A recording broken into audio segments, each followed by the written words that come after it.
સુરતમાં ફરી એકવાર કાયદો અને વ્યવસ્થાને પડકારતી હત્યાની ઘટનાએ ચકચાર મચાવી છે.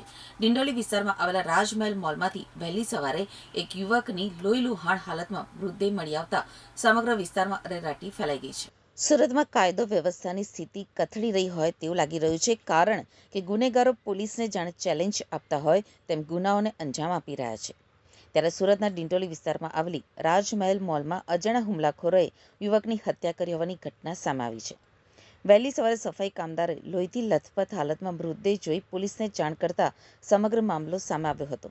આ બનાવની જાણ થતાં ડિંડોલી પોલીસનો કાફલો તાત્કાલિક ઘટના સ્થળે પહોંચી ગયો હતો અને સ્થળનું નિરીક્ષણ કરીને તપાસ શરૂ કરી હતી. તો પોલીસની પ્રાથમિક તપાસમાં મૃતકની ઓળખ રાજ દુબે તરીકે થઈ હતી. રાજ દુબે ફાઇનાન્સ કંપની માટે હપ્તાની ઉઘરાણી કરતો હતો. હાલ પોલીસે હત્યાનું કારણ જાણવા તેમજ આરોપીઓને ઝડપી પાડવા માટે વિવિધ દિશામાં તપાસ હાથ ધરી છે.